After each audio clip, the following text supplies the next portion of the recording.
Buenas, buenas, buenas. Bienvenidos a otro episodio de Deploycast con Omar. ¿Cómo estás, Omar? ¿Qué tal, Sebastián? Un gusto grabar otro episodio con vos. Hoy, ¿qué es lo que vamos a ver? Contale a la gente.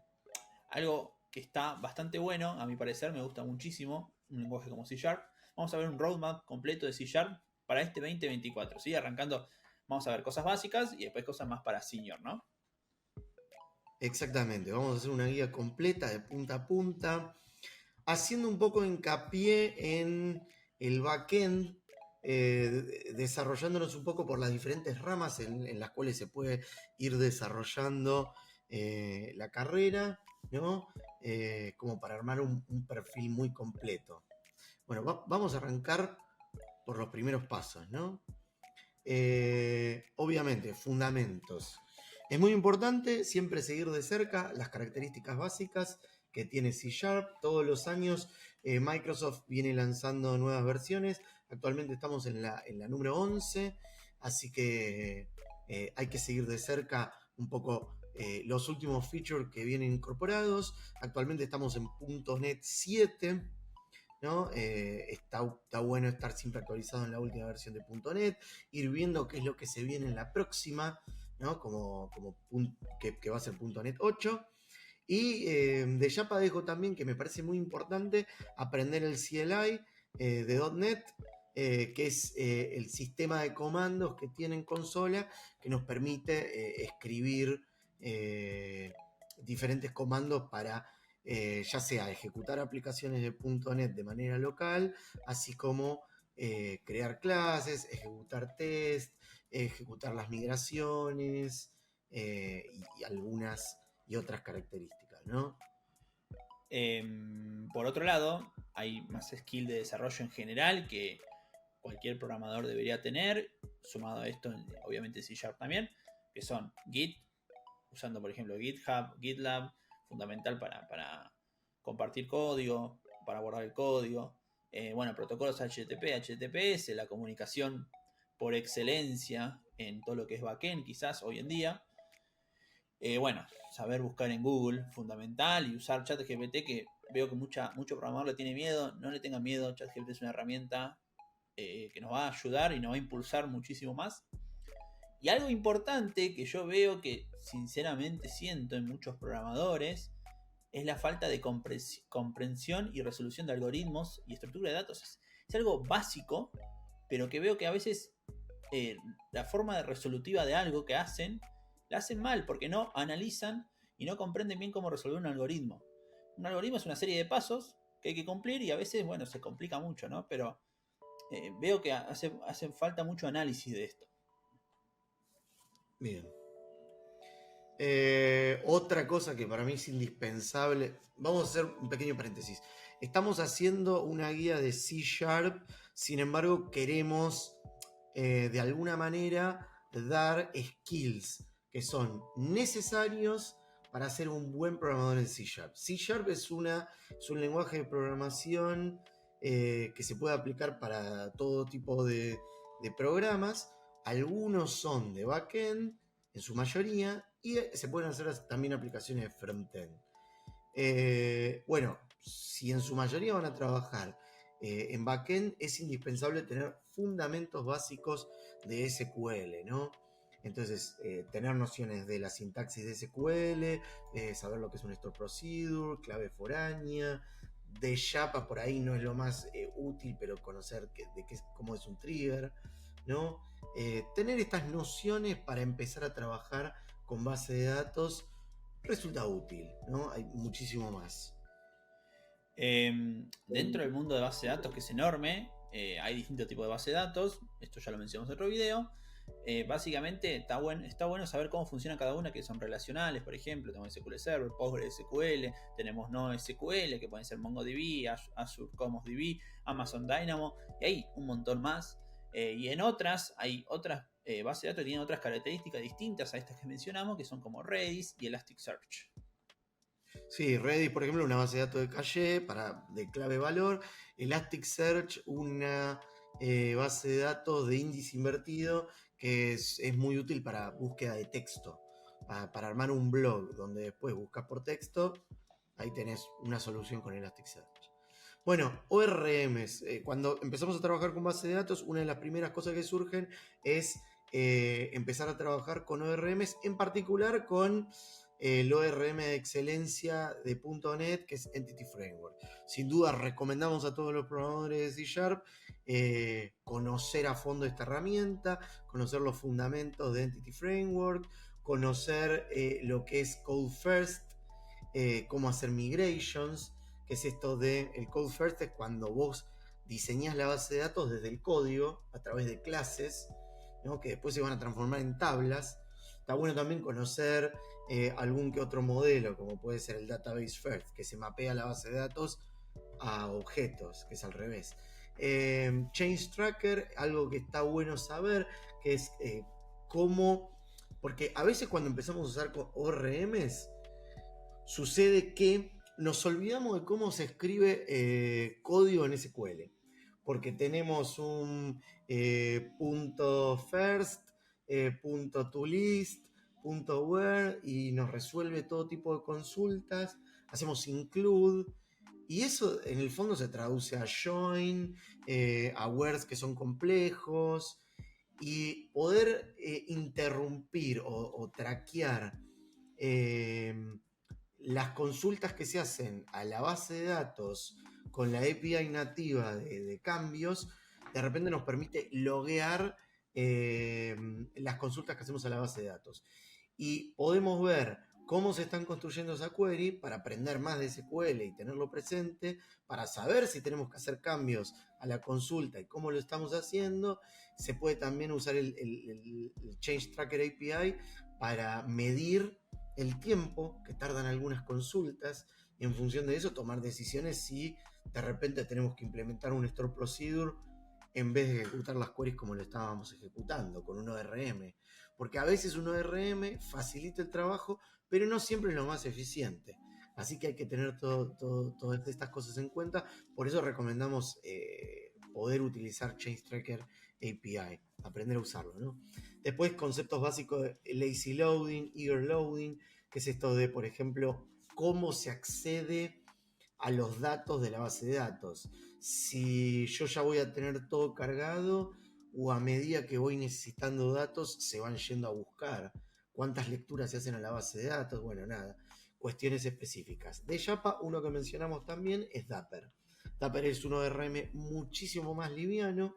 Cuando trabajamos con una API que es más simple, que no tiene muchas reglas de negocio, por ahí podemos usar Dapper para facilitarnos el uso, ¿no? Vamos a ver qué sigue. Como principios sólidos. Sí. Para mí es quizá la base del código limpio, por así decirlo. Esto está escrito en un libro. Son 5 reglas. Cada letra significa algo distinto. Por ejemplo, la S de responsabilidad única, que quiere decir que una clase tiene una sola responsabilidad. Después tenemos L, que es el principio de sustitución del ISCO, que dice que si una clase A es una subclase de la clase B, se puede usar A sin necesidad de B, y así tenemos cada letra significa algo distinto. A ver, por un lado tenemos esto, y por otro lado tenemos algo que mencionar, que es algo que es Kiss, Dry y Shagny, que son principios que a mí me gustan muchísimo, que es Kiss es mantener simple el código, Dry es que no te repitas las cosas que haces, y Shagny, si mal no recuerdo, ¿qué significaba Shagny mal exactamente? Era... Shiny is you're not going to need it. Ok, Que o vas, sea, bueno, sí. Kiss es bastante agresivo, ¿no? Porque Kiss, para aquel que no lo haya escuchado nunca, significa keep it simple, stupid, ¿no? Es como te insulta al final. Y la filosofía que está detrás, como bien vos decías, es mantener las cosas simples. El Shagny sigue un poco con esa línea de no hacer código de más si vos no lo vas a necesitar. A veces estamos diseñando un objeto y el objeto estamos armando el dominio y nos vamos por las ramas y decís, y entonces se va a poder hacer esto, se va a poder hacer lo otro, se va a poder hacer tal cosa. Y hay muchas cosas que después no se utilizan nunca. Y le creamos múltiples constructores y después en la práctica no los necesitamos. Bueno, un poco nos dice poner los pies sobre la tierra y crear solamente lo que necesites, ¿no? Sí, sí, que es un poco la línea de los principios sólidos. claro, a veces igual chocan entre ellos, ¿no? Es como que, bueno, si quiero hacer Kiss, no puedo hacer, no sé, el single responsibility. Es una forma de decir, ¿no? Pero es que, bueno, está bien. Vamos, hay que tener un poco de autocriterio y decir, bueno, sigo uno, sigo el otro en ese momento, para hacer el código lo más legible e entendible posible. Correcto, sí. Bueno, inyección de dependencias me parece también una cosa básica que hay que aprender con C Sharp, en particular con .NET. Tenemos los contenedores que están integrados adentro de, de las últimas versiones de .NET. Antiguamente había que usar dependencias externas, pero actualmente con las últimas versiones de .NET ya podemos de manera nativa usar inyección de dependencia. Es importante conocer los ciclos de vida, que son scope, transient y singleton, ¿no? Que lo que determinan es cuánto tiempo vive la instancia de la clase que estamos creando. Bueno, nada, indispensable que tengan nociones de esto. Realmente simple, no es algo sobre no es un punto tan amplio como Entity Framework o los principios SOLID, pero sin duda alguna tienen que tildar esto como conocimientos que saben si quieren ser buenos programadores C Sharp. Bueno, Sí. si te parece, me voy a extender yo un Dale. poquitito en esta porque quiero hacer un pequeño comentario, ¿no? C Sharp, o por lo menos en esta guía que nosotros armamos para ustedes, es un lenguaje principalmente de backend. Principalmente no significa que sea exclusivamente. De hecho, con C Sharp se pueden armar aplicaciones de escritorio y web. Es muy común hacer aplicaciones de web con MVC. Actualmente también se usa Blazor para crear aplicaciones de MVC, que es que básicamente se escriben en archivos con un lenguaje que se llama Razor, archivos Razor, que básicamente mezcla HTML con código de C Sharp. Y Blazor es la tecnología que lo compila, usa WebAssembly y arma una página web que son extremadamente ágiles, rápidas, llevan muy poco código. Blazor es un lenguaje de bajo nivel, súper moderno, se lanzó en 2019, corren los navegadores y nos permite ejecutar código de compilación en el frontend, en el cliente. Entonces, con Blazor, que viene a reemplazar lo que antes era MVC, pero Blazor por dentro usa el patrón MVC, así que todo forma parte de lo mismo. Se pueden armar aplicaciones web y de hecho está ganando mucha popularidad, o sea que no es menor. Ahora, ¿qué es lo que sucede? Que cuando armamos una aplicación en Blazor, generalmente también tenemos el backend y el frontend integrado, o sea que nos transformamos en programadores full stack y además de tener conocimiento de cómo programar estas páginas de Razor, tenemos que seguir teniendo todas las nociones que hablábamos de C Sharp. Tenemos que seguir conociendo principios SOLID, fundamentos de base de datos, saber usar un URM, etcétera, etcétera. Y a eso se le sumará tener conocimiento de frontend, CSS, HTML y en particular Razor para armar una página web, ¿no? Después tenemos REST para armar, en este caso, la tecnología de .NET se llama Web API para armar una API, básicamente, de tipo REST. Algunas consideraciones que está bueno saber, middlewares para interceptar llamados a una API, por ejemplo, filtros y atributos. Esto nos pasa tanto para el caso de MVC como de Web API. A veces cuando nos metemos en un controller en particular o en un endpoint en particular, queremos interceptar dicha acción para hacer ya sea una validación, ejecutar una policy, el punto que le sigue, ¿no? Que es autenticación o autorización, ejecutar una política particular de permisos, ver si un usuario tiene permiso para ejecutar esa acción. Bueno, acá es donde aparecen filtros y atributos, que está muy bueno aprender a programar filtros personalizados, atributos personalizados y ponérselos a diferentes endpoints, ya sean de MVC o de una API, ¿no? Hay algo interesante que ASP.NET Core es la versión de software libre de ASP.NET, ¿no? Anteriormente era ASP.NET solo, ¿no? Sí, acá algo que está bueno destacar es la evolución de .NET, hablar un poco de las librerías. Originalmente existía un solo .NET, allá por el año 2001. Esto fue creciendo, llegó hasta la versión, si no me equivoco, 4.5, 4.7, ya no recuerdo, 4.7.2 o 4.5.1 para los que saben de C Sharp. Y en paralelo apareció NetCore. NetCore venía a reemplazar un proyecto que tenía Microsoft ahí dando vueltas, que era .NET Mono. .NET Mono era .NET compatible para Linux o Unix, no recuerdo específicamente, pero era compatible con Linux. Y bueno, .NET Core, además de ser compatible con otras plataformas, lo que hacía era que era de código abierto. O sea que la librería de .NET la podía consultar cualquier persona, a ver cómo era. Se podía correr el código en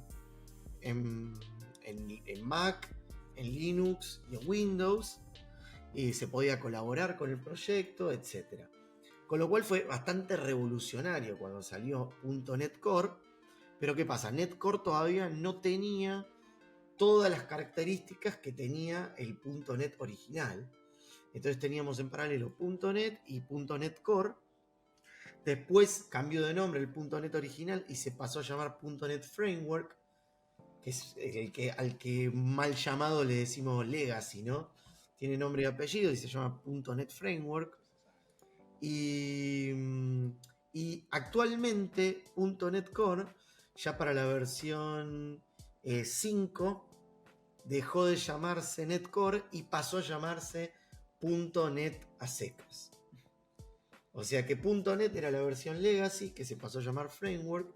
Nació NetCore, que era la versión libre. Y después ahora se pasó a llamar .NET solo. Pero tiene un porqué porque se llama .NET solo. Porque .NET 5 ya alcanza todas las características que tenía .NET Framework. Entonces, al haber alcanzado el total de características, unificaron los nombres y actualmente se trabaja solamente con .NET.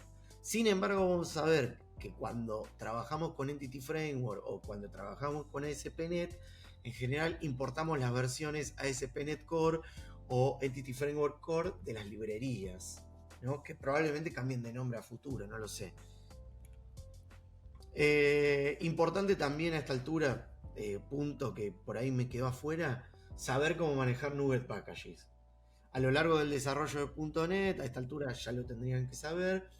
A medida que van integrando otras herramientas, ya sea Entity Framework, MVC, REST o cosas que quieran hacer, se puede hacer todo con el manejador de paquetes que tiene .NET, que es NuGet, ¿no? Que es como los nuggets, ¿no? Como los nuggets de pollo. Creo que lleva una G menos.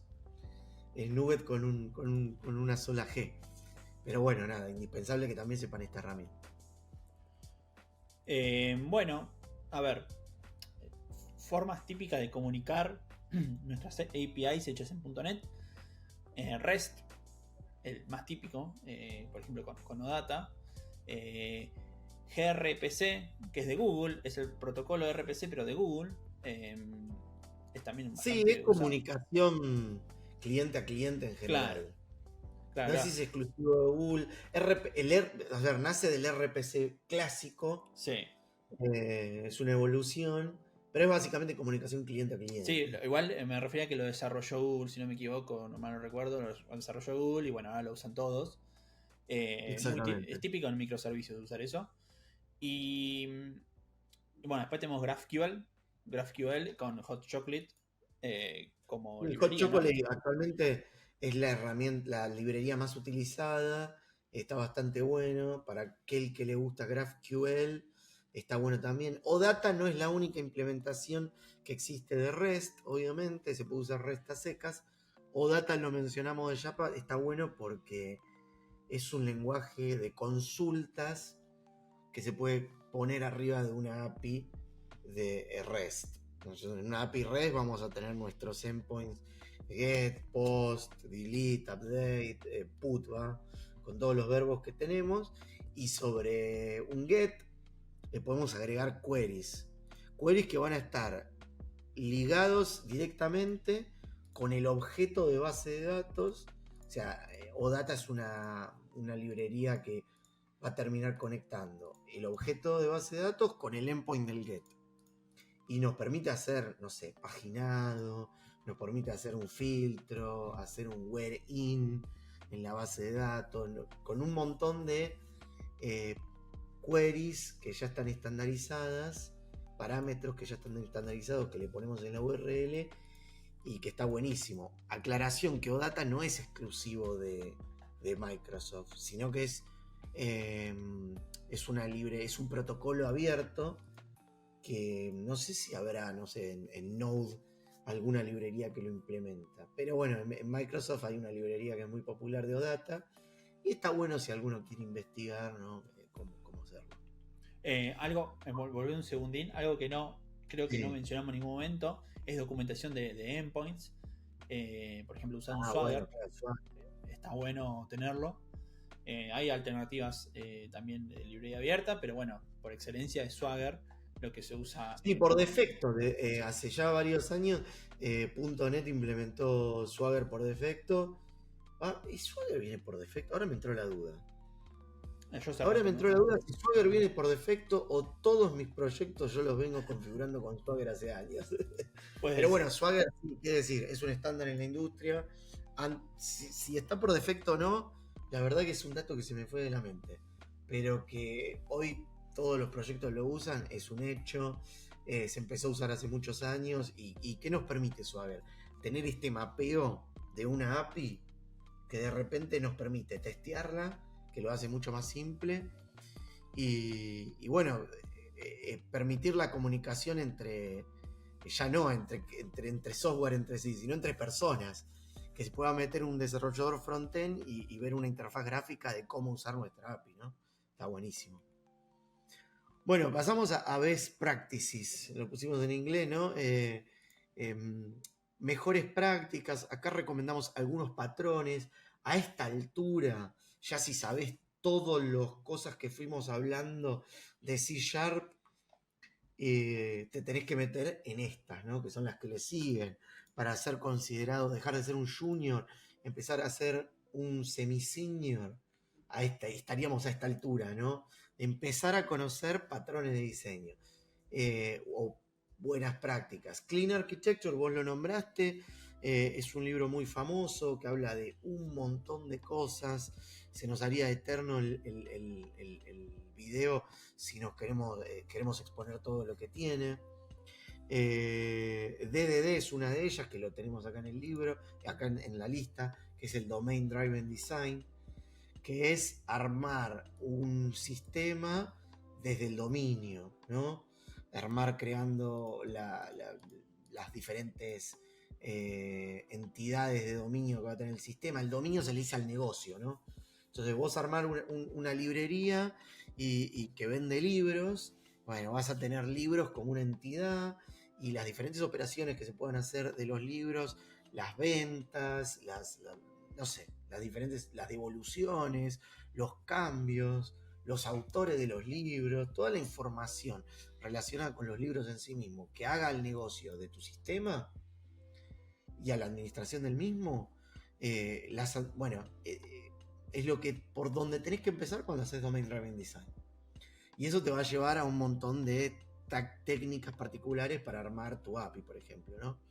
Tenemos el patrón repository, muy común, que es esto de armar una capa repository que se tiene que comunicar con el backend, donde va a estar toda la lógica del CRUD, del ABM, del manejo de la interacción con la base de datos, ¿no? Algunos lo llaman capa de infraestructura y ahí ponen los repositorios. Bueno, Mediator Pattern, que se viene usando mucho con el patrón CQRS. En Mediator básicamente es poder llamar a un objeto hay una librería que se usa mucho que es MediatR, que es la que se usa para básicamente decir, yo quiero ejecutar esta acción. Entonces, utilizando Mediator, vos decís en cualquier parte del sistema, tráeme este comando. Esto lo que agiliza básicamente es las dependencias. Y que si vos tenés una estructura muy fija, donde tenés capa 1, 2, 3, 4, y querés llamar a una dependencia de la capa 4, lo podés hacer. Pero si la capa 4 quiere llamar a una dependencia de la capa 1, es imposible. Si vos tenés algo más desestructurado, que no sea tan lineal, tan jerárquico, el patrón mediator te agiliza eso. Y algo con lo que está muy de moda es usarlo con CQRS, que es tener responsabilidades separadas de los comandos y los queries.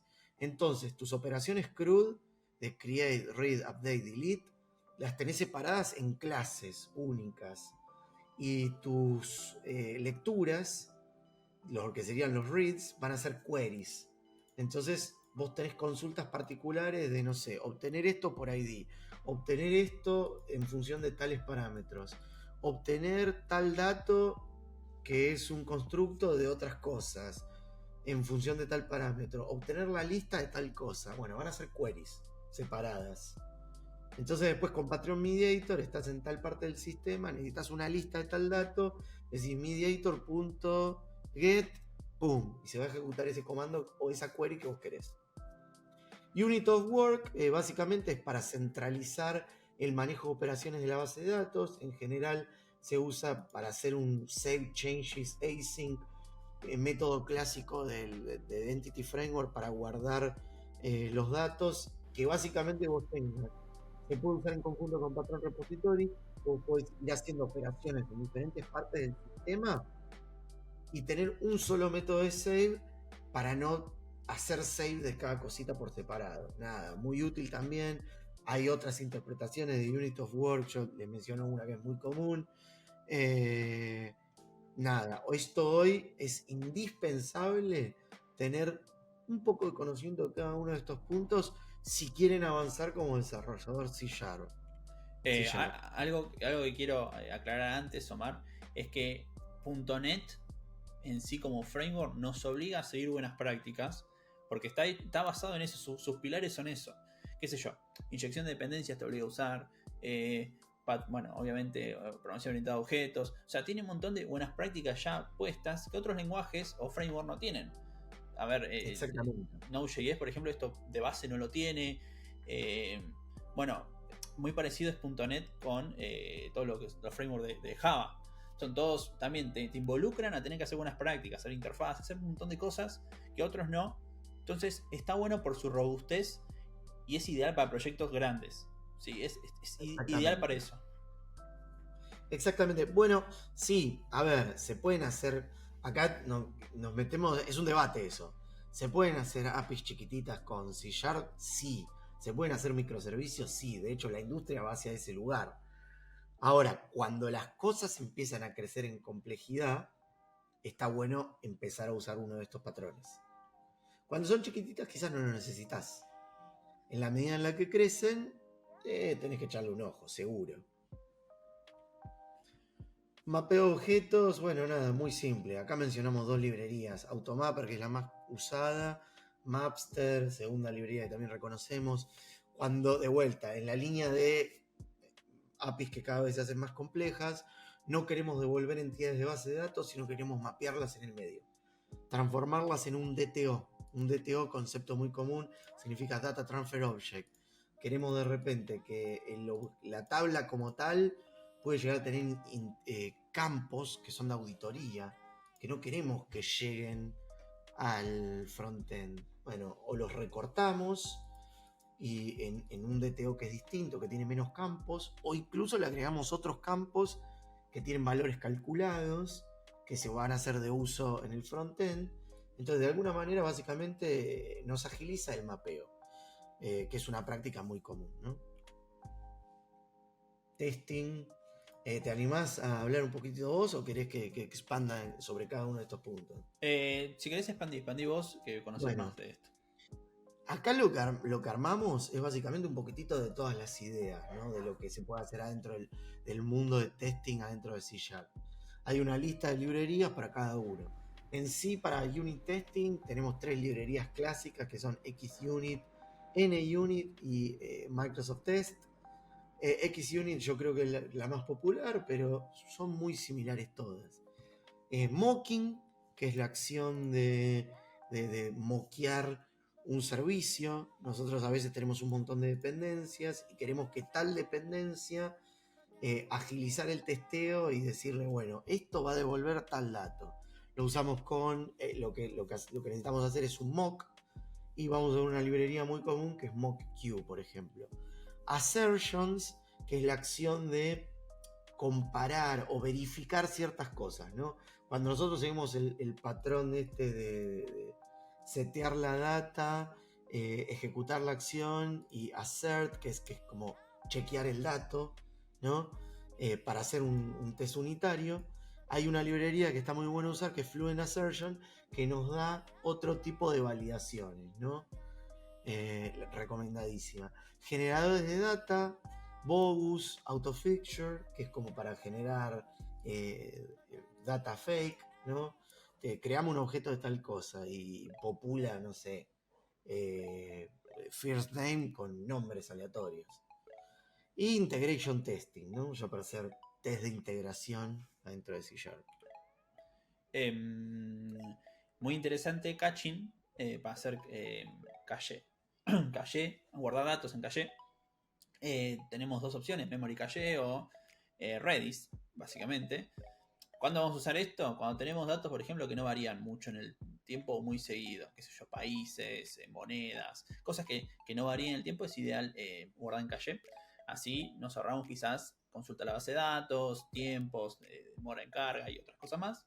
Después, algo importante, login. Logueo no sé, de errores o de datos. Está bueno. Podemos usar, por ejemplo, Serilog, Nlog y ELK. Y para comunicación en tiempo real, típico chats, por ejemplo, bueno, tenemos SignalR, perdón, y WebSockets. Ambas dos opciones, WebSockets quizás es la más conocida, SignalR es más de nicho de .NET.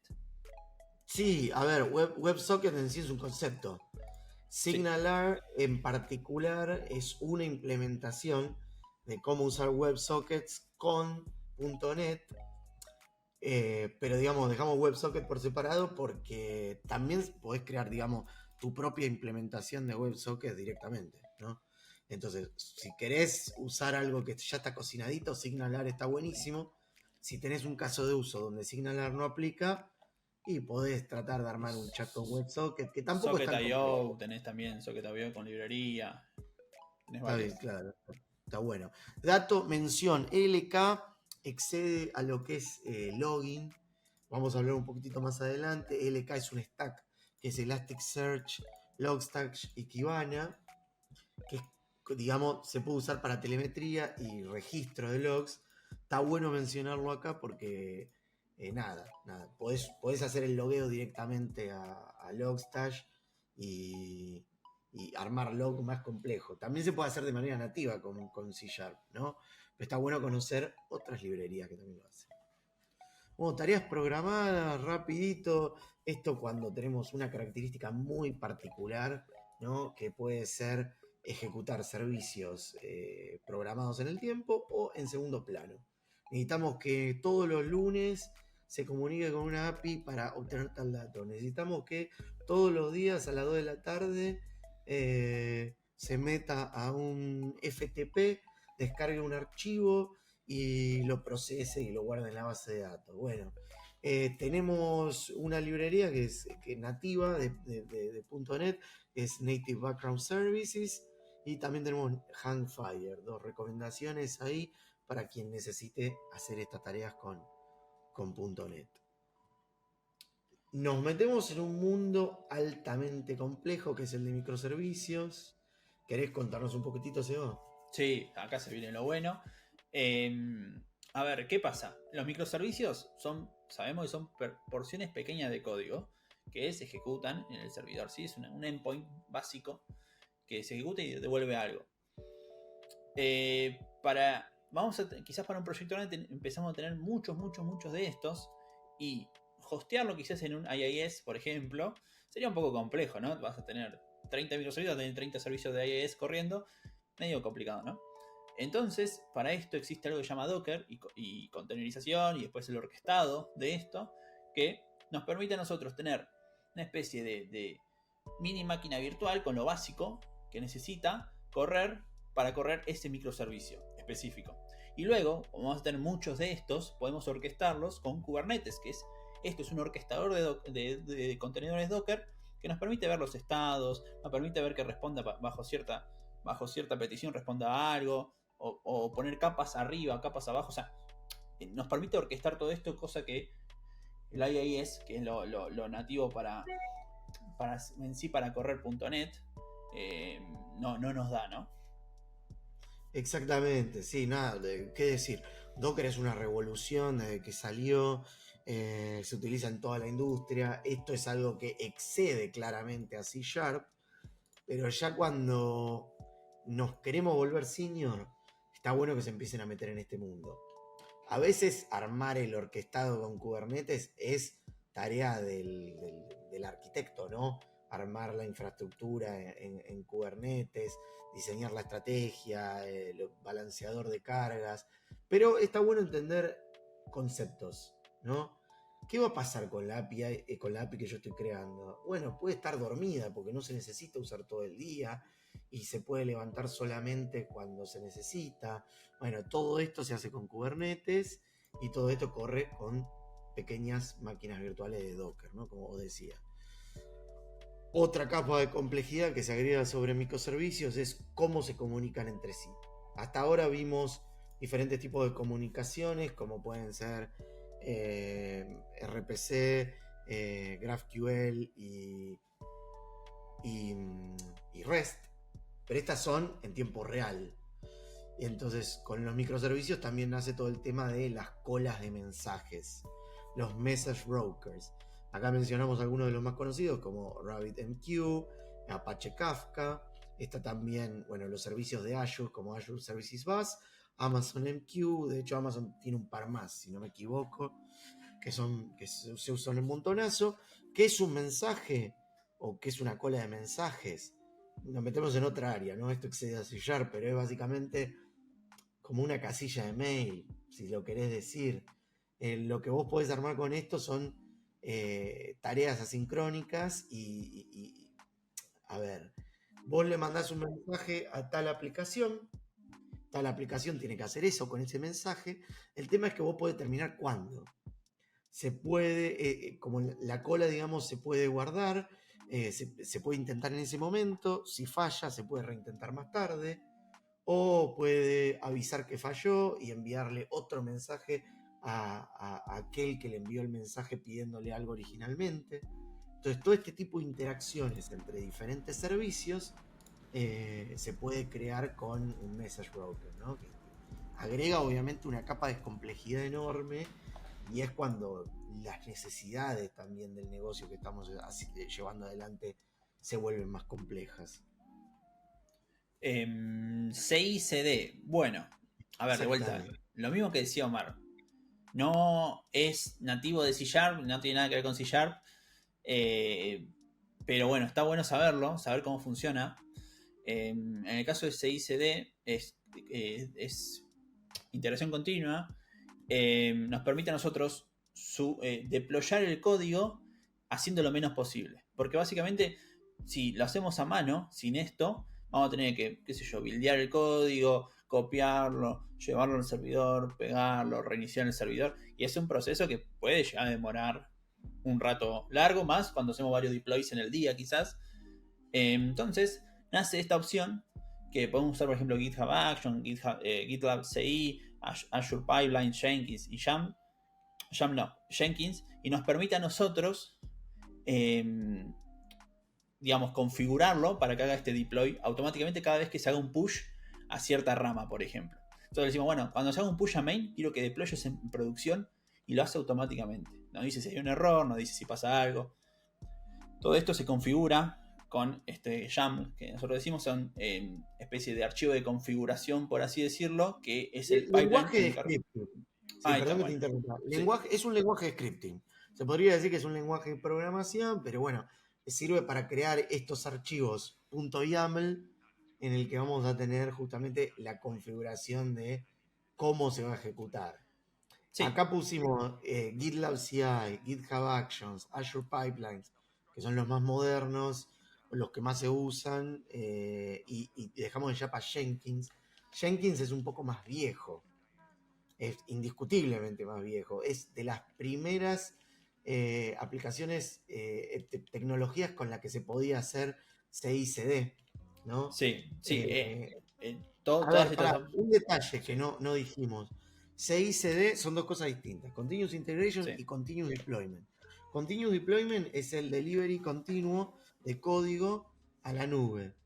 Y Continuous Integration es la ejecución de test automatizados. También, si nosotros creamos unit test adentro de nuestra capa, de nuestra aplicación, podemos chequear antes de deployarlo que pase todos los test unitarios, que pase test de integración, que pase end-to-end testing.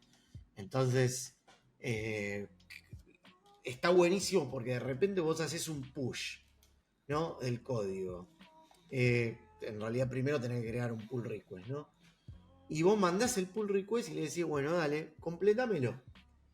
Y antes de que el código se suba, se van a ejecutar los test unitarios. Y si usas alguna plataforma como Azure o GitHub Actions, que está perfectamente integrado, te va a llegar un mail diciendo, che, no, mirá que fallaron tus test unitarios. No vayas a subir este código. Nada, está buenísimo porque esto agiliza muchísimo el desarrollo. No, en realidad no agiliza el desarrollo. Hace que no se suban bugs y agiliza que el tiempo de los desarrolladores, sí. evitando andar subiendo cosas que rompan producción, que rompan entorno de dev. Sí, Nada, algo que hay que aclarar es que Jenkins, por ejemplo, necesitas una máquina virtual para correrlo, no es un servicio en la nube, o por lo menos yo no conozco un servicio en la nube que tenga Jenkins. hay proveedores. Ah, bueno, tenés un proveedor, pero en cambio, por ejemplo, GitHub Action y el resto están integrados con, bueno, el Git en la nube, por así decirlo. Por ejemplo, GitHub Action está con GitHub, GitLab está con GitLab, y Azure Pipeline está con Azure, Azure DevOps. Entonces no hace falta o contratar un tercero o levantar un servidor en la nube para correr un Jenkins, por ejemplo. Exactamente. Bueno, monitoreo y telemetría. Esto está buenísimo de vuelta. Una capa ya más alta de complejidad. Cada vez nos alejamos más del código de C Sharp. Y acá ya nos metemos en buenas prácticas. Imagínate que vos ya tenés tu aplicación terminada. Está andando, seguiste todas las prácticas que te fuimos recomendando, ya te estudiaste todo lo que es SQL, sabés a fondo todos los patrones de diseño, llegaste a este punto en el que tenés tu aplicación andando y de repente falla. Y vos querés saber por qué falló y no tenés acceso a los logs porque no sé dónde la estás hosteando. Bueno, acá es donde aparece todo el tema de monitoreo y telemetría. Con aplicaciones como Grafana, el Stack ELK, OpenTelemetry, Prometheus. Son algunas herramientas que se pueden utilizar. Grafana, por ejemplo, por mencionar una, nos proporciona una interfaz gráfica donde podemos seguir la telemetría de nuestros servicios. Esto lo podemos integrar manualmente o hay algunas cosas automatizadas. Podemos ver la interacción que tiene nuestra API, podemos ver cuántos requests llegan por minuto, podemos ver el ancho de banda que se usa, cuestiones absolutamente técnicas, o también se puede personalizar para poner cuestiones de negocio, tipo cuántos no sé, libros fueron vendidos este mes. ¿No? Podemos configurar y armarlo dentro de Grafana, porque Grafana es una herramienta open source que nos permite armar una interfaz gráfica de telemetría, ¿no? Mismo Kibana, ELK Stash significa es Elasticsearch, Logstash y Kibana. Elasticsearch, lo mencionábamos al principio, es una base de datos de índice invertido. Ahí podemos guardar todos los logins. En Logstash es una herramienta para guardar el tema de los logs en particular. Y Kibana es una herramienta similar a Grafana que nos proporciona una interfaz gráfica para acceder a Logstash. Entonces, combinando estas tres, cuando falla algo, vos podés tener una interfaz gráfica donde podés ir a buscar, a ver, dame los errores que pasaron entre tal y tal hora, que tengan la palabra clave tal. Y le pones un servicio que sabés que está fallando. Y te tira específicamente la lista de errores. Y si vos configuraste bien tu logueo de errores para que guarde toda la metadata, podés acceder a un montón de información y de repente podés chequear un bug en producción sin tener que andar debugueando, porque no se puede debuguear en producción. El código de producción corre en un servidor. Si tenés estas herramientas correctamente configuradas, van a facilitar muchísimo el mantenimiento de tu sistema. Entonces, para una etapa en la que ya pensamos en el deploy y mantenimiento de nuestras aplicaciones y que tengan una buena vida útil cuando salgan al mercado, tenemos que empezar a incorporar nociones de estas herramientas. Por último, DevOps tenemos también, de vuelta, DevOps es una rama aparte, es una persona encargada exclusivamente de esto, pero está bueno que también sepamos algunas cosas de estas. Infraestructura como código nos permite a nosotros hacer, por así decirlo, crear recursos necesarios para correr, por ejemplo, nuestras aplicaciones. Vamos a poner un ejemplo, tengo un stack tecnológico que tengo Node, Nest, vamos con .NET. Tengo un .NET corriendo en un Docker dentro de Kubernetes. Y tengo que hacer lo mismo en producción, tengo que hacer lo mismo en QA, tengo que hacer lo mismo en distintas ramas. Bueno, podemos programar un código que lo que va a hacer automáticamente es, al correrse, nos va a generar este stack que nosotros necesitamos. Se usa Terraform por excelencia con esto. Y bueno, Pulumi también. Sí, nada. Para cerrar, ¿no? Una herramienta que está, a ver, un área en sí misma, la de DevOps, también un poco, además de mostrar infraestructura as a code, dejamos la puerta abierta a todos aquellos programadores que ya llegaron a este nivel de expertise y quieren seguir creciendo, que hay mucho lugar para seguir haciendo cositas de automatización de infraestructura adentro de todo el mundo de DevOps, que nos permiten optimizar cada vez más las herramientas que hacemos. Bueno, si te parece, Seba, con esto damos por finalizado este video. Acá tenemos a nuestro super desarrollador de C#, que ya se convirtió en senior y maneja absolutamente todas las ramas habidas y por haber. Además de frontend y backend, hace deploy, hace CI/CD, configura Grafana con todos los datos que tiene tu sistema, arquitecto, nada. Reflexión de a dónde queremos llegar, sí. A nivel de código, por lo menos. Se ve que no soy senior porque no me parezco en nada, así que no, debo ser junior todavía. No, yo tengo la barba, nada más. Claro. Bueno, un gusto. Los saludamos desde acá y los invitamos a dejarnos mensajes, a decirnos qué les pareció el video y dejarnos comentarios de las cosas que les pareció que les faltaron y que le pueden recomendar a otras personas que estén viendo este video. Nos vemos. Saludos, Eva. Chau, Omar. Cuídense.